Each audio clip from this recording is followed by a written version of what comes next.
Hello दोस्तों, welcome back to our channel. तो जैसा कि हमने पिछले एपिसोड में देखा था, बाइटन और फूजन दोनों वापस अपनी एकेडमी में आ चुके थे। और जैसे ही बाइटन वापस अपनी एकेडमी में आता है तो उससे मिलने के लिए एक बार फिर से मू फैमिली के वो दोनों मूजेंग और मूजेई आते हैं, जो कि बाइटन को रेंजी को छोड़ने के लिए फोर्स कर रहे थे। और यही से नेक्स्ट एपिसोड की शुरुआत होती है, जहाँ बाइटन मूजेंग और मूजेई दोनों से कूल टून में कहता है, क्या तुम लोगों को मेरी बात समझ नहीं आ रही? मैं तुम दोनों से पहले भी कह चुका हूँ, चाहे कुछ भी हो जाए, लेकिन मैं रेंजी को नहीं छोड़ने वाला। तो फिर तुम दोनों बार बार मुझसे ये पूछकर मुझे गुस्सा क्यों दिला रहे हो? बाइटन की ये बात सुनकर मूजेई अचानक वहाँ पे जोर जोर से हंसने लगा था। और वो बाइटन से कहता है कि मुझे लगता है तुम ऐसे नहीं मानने वाले, तुम्हें सबक सिखाना ही पड़ेगा। अब जब तुम मेरी बात नहीं मान रहे तो मैं भी तुम्हारे ऊपर कोई रहम नहीं दिखाने वाला। और ये कहते ही मूजेई ने वहाँ पे अपना ऑरा रिलीज कर दिया था, जो देखने से तो काफी ज्यादा पावरफुल लग रहा था, लेकिन बाइटन के ऊपर उसका कोई ज्यादा असर नहीं हो रहा था। और बाइटन उसी तरह से अपनी जगह पे शांत बैठा हुआ था, पर मूजेई था कि वहाँ पे रुकने का नाम ही नहीं ले रहा था। वो अपने ऑरा का यूज करते हुए बाइटन को वहाँ पे झुकाना चाहता था, जो देखकर बाइटन भी वहाँ पे खड़ा होते हुए अपना स्पिरिचुअल ऑरा रिलीज कर देता है, जो कि मूजेई से भी ज्यादा पावरफुल था। और देखते ही देखते बाइटन के स्पिरिचुअल ऑरा ने वहाँ पे मूजेई के स्पिरिचुअल ऑरा को पूरी तरह से स्प्रेस करते हुए उसे वहाँ पे खत्म कर दिया था। और तब तक मूजेंग भी वहाँ पे अपनी जगह पे खड़ा हो चुका था। वो गुस्से से अपने अंकल से कहता है, अंकल मूजेई, इस लड़के के ऊपर कोई भी रहम ना दिखाना, मार दे इसे, बाद में जो होगा देखा जाएगा। मूजेंग की ये बात सुनकर मूजेई भी वहाँ पे अपने स्पिरिचुअल पावर का यूज करके उसे इकट्ठा करते हुए वहाँ पे एक स्पिरिचुअल बॉल को क्रिएट करता है, जिसकी मदद से उसने वहाँ पे बाइटन के ऊपर एक जानलेवा हमला भी कर दिया था। लेकिन बाइटन भी वहाँ पे उसके हमले के लिए पूरी तरह से रेडी था। वो भी मूजेई की तरह एक स्पिरिचुअल बॉल को क्रिएट करते हुए मूजेई के अटैक के ऊपर ही अटैक कर देता है। और जैसे ही उन दोनों के अटैक्स आपस में टकराते हैं तो वहाँ पे बहुत ही ज्यादा पावरफुल शॉक वेव्स निकलती हैं, जिसके इम्पैक्ट की वजह से बेचारा मूजेंग, जो कि वहाँ पे बहुत ही मुश्किल से खड़ा हुआ था, वो भी पीछे दीवार के साथ जा टकराता है। इवन मूजेई और बाइटन भी अपने अपने अटैक की फोर्स की वजह से खिसकते हुए वहाँ से पीछे चले गए थे। और जब मूजेई की नजर वहाँ पे मूजेंग के ऊपर पड़ती है तो उसकी हालत वहाँ पे बहुत ही ज्यादा खराब हो चुकी थी, जो देखकर मूजेई गुस्से से बाइटन से कहता है, लड़के, आज मैं तुम्हें जिंदा नहीं छोड़ने वाला। आज तुमने अपनी लाइफ की सबसे बड़ी गलती कर दी है, जिसके लिए तुम्हें अपनी सारी जिंदगी पछताना पड़ेगा। और ये कहकर मूजेई अचानक वहाँ पे अपनी स्पिरिचुअल पावर का यूज करते हुए एक सोर्ड को क्रिएट करता है। लेकिन बाइटन वहाँ पे मूजेई के हाथ में सोर्ड को देखकर भी नहीं घबराता,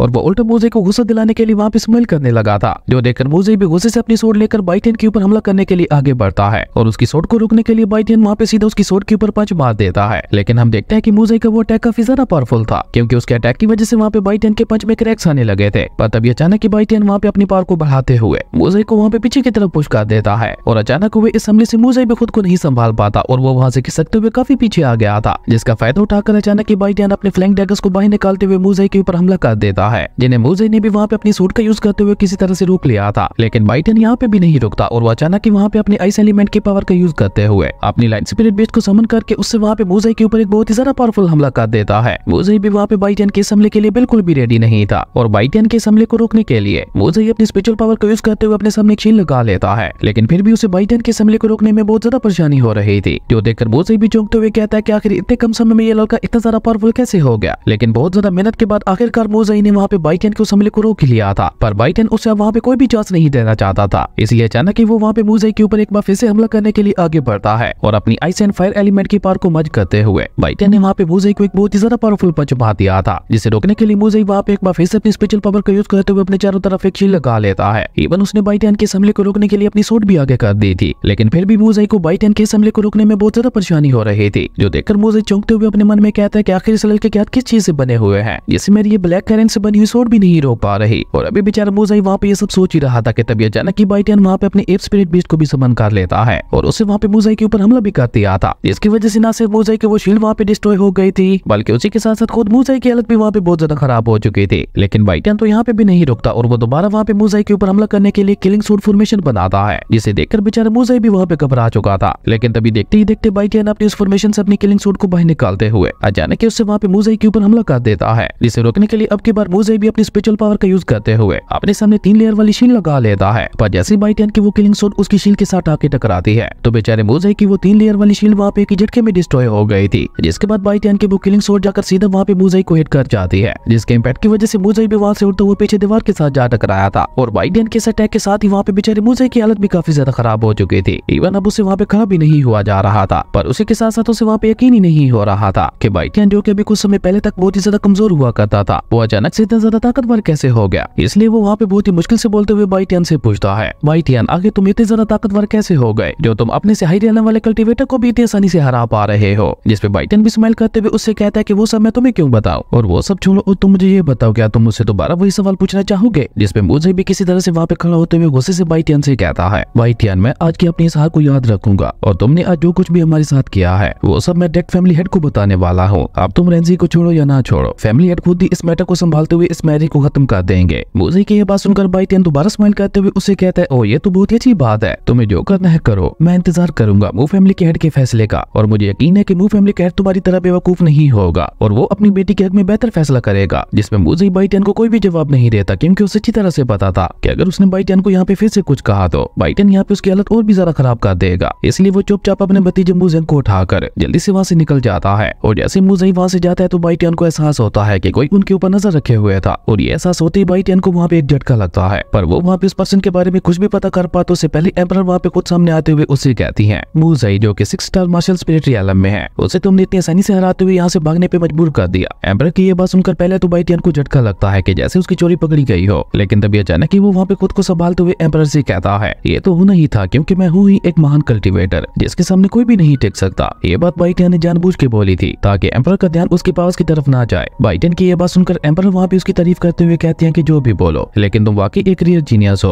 और तुम्हारे जैसा जीनियस आज तक मैंने कभी नहीं देखा। इवन अब मेरी नजरों में तो तुम फूजन से भी बड़े जीनियस बन चुके हो, पर तुम्हारी आज की इस हरकत के बाद मू फैमिली चुप नहीं बैठने वाली। वो लोग अब तुमसे अपना बदला लेने के लिए किसी भी हद तक जा सकते हैं। एम्परर की ये बात सुनकर भी बाइटियन वहाँ पे बिल्कुल भी नहीं घबराता, जो देखकर एम्परर वहाँ पे बाइटियन से सवाल करते हुए पूछती है, क्या तुम्हें इस बात से डर नहीं लग रहा कि मू फैमिली तुमसे बदला लेने के लिए आने वाली है? जिसपे बाइटियन स्माइल करते हुए एम्परर से कहता है कि ये सब मैंने नहीं बल्कि मू फैमिली ने शुरू किया था, और जो कोई भी सामने से आकर मुझसे पंगा लेता है मैं उसका यही हाल करता हूँ, फिर चाहे मेरे सामने मू फैमिली हो या कोई भी हो। और आज की इस हार के बाद मू फैमिली को अच्छी तरह से समझ आ गया होगा कि मैं भी कम ताकतवर नहीं हूँ, इसलिए अगली बार वो मुझसे पंगा लेने से पहले 100 बार सोचेंगे। लेकिन अगर फिर भी उन लोगों ने दोबारा मेरे ऊपर हमला करने की गलती भी की तो फिर उनका क्या अंजाम होगा ये वो लोग सोच भी नहीं सकते। लेकिन अगर मू फैमिली चुपचाप इस मैटर को खत्म कर देती है तो मैं भी उन्हें दोबारा तंग नहीं करूंगा, क्योंकि मैं खुद सामने से किसी से पंगा नहीं लेता, पर जो खुद सामने से आकर मुझसे पंगा ले मैं उसे छोड़ता भी नहीं हूँ। फिर चाहे मू फैमिली अपने जितने मर्जी लोगों को भेज दे, मैं उन सभी को बहुत ही बुरी तरह से हराते हुए हर बार उन्हें सबक सिखाता रहूंगा। मू फैमिली अपने लोग भेज भेज के थक जाएगी, लेकिन मैं उन्हें मारते मारते नहीं थकूंगा। यहाँ बाइटियन की बातों से साफ साफ पता चल रहा था कि उसे मू फैमिली के ऊपर कितना ज्यादा गुस्सा आया हुआ है, पर रेजी के साथ हुई डील की वजह से वो सामने से मू फैमिली के साथ पंगा नहीं ले सकता था, इसलिए बाइटियन चुप बैठा था। और बाइटियन के इस कमाल के हौसले को देखकर एम्परर वहाँ पे बाइटियन की तारीफ करते हुए कहती हैं, बहुत अच्छे, मैंने आज तक तुम्हारे जैसा बहादुर लड़का नहीं देखा जो कि अकेले ही पूरी मू फैमिली का सामना करने के लिए रेडी है, जबकि मू फैमिली का सामना करने से तो मैं भी कतराती हूँ। एम्परर की इस तारीफ के लिए बाइटियन भी वहाँ पे उनका शुक्रिया अदा करता है, जिसपे एम्परर उसे कहती है कि तुमने और फूजन ने डीमन क्लैन के उन बचे हुए कल्टीवेटर्स को पकड़ाकर एक बहुत बड़ा काम किया है, जिसके लिए पूरी लैन हू सिटी तुम दोनों की शुक्रगुजार है। और तुम्हारे इस कारनामे के लिए मैं तुम्हें रिवार्ड के तौर पर 3 दिन के लिए स्पिरिचुअल ब्लड पूल में प्रैक्टिस करने की इजाजत देती हूँ, और मुझे उम्मीद है स्पिरिचुअल ब्लड पूल के अंदर तुम्हारे 3 दिनों की प्रैक्टिस तुम्हारे नेक्स्ट ब्रेक थ्रू के लिए काफी होगी। एम्परर की ये बात सुनकर बाइटियन उनसे सवाल करते हुए पूछता है, एम्परर आखिर उस स्पिरिचुअल ब्लड पूल में ऐसी क्या खास बात है जो मैं इसमें प्रैक्टिस करते हुए सिर्फ 3 दिन के अंदर अंदर ही ब्रेक थ्रू कर सकता हूँ? बाइटियन की ये बात सुनकर एम्परर उसे वहाँ पे जवाब देते हुए कहती है, वो स्पिरिचुअल ब्लड पूल जिस जगह पे है उसे लैन वुल्फ एकेडमी के फॉरबिडन एरियाज में से एक माना जाता है, जहाँ की स्पिरिचुअल एनर्जी बहुत ही ज्यादा प्योर और पावरफुल है। और ऊपर से उस स्पिरिचुअल ब्लड पूल को मेरे एंसेस्टर्स ने बहुत सारी एंशिएंट हर्ब्स का यूज करते हुए बनाया था, और उस स्पिरिचुअल ब्लड पूल की पावर को और ज्यादा बढ़ाने के लिए उसके अंदर एक हाई लेवल एंशिएंट बीस्ट के ब्लड को भी मिला दिया था, और ये बात उस स्पिरिचुअल ब्लड पूल को और भी ज्यादा खास बनाती है। इसलिए अगर तुम 3 दिनों तक उसके अंदर प्रैक्टिस करते हो तो न सिर्फ तुम नेक्स्ट रियलम में ब्रेक थ्रू कर जाओगे, बल्कि उसी के साथ साथ तुम्हारी फिजिक भी काफी ज्यादा स्ट्रॉन्ग हो जाएगी। एम्परर की ये बात सुनकर बाइटियन भी उस स्पिरिचुअल ब्लड पूल में प्रैक्टिस करने के लिए काफी ज्यादा एक्साइटेड हो गया था, और वो खुश होते हुए अपने मन में कहता है, अगर वाकई वो स्पिरिचुअल ब्लड पूल इतना ज्यादा पावरफुल हुआ जितना एम्परर बता रही है तो फिर तो मैं उसके अंदर अपनी ट्रू मार्शल स्पिरिट बॉडी को भी प्रैक्टिस कर सकता हूँ। और अगर एक बार मैंने अपनी ट्रू मार्शल स्पिरिट बॉडी को पूरी तरह से कंप्लीट कर लिया तो न सिर्फ उससे मेरी कल्टीवेशन काफी ज्यादा इंप्रूव हो जाएगी,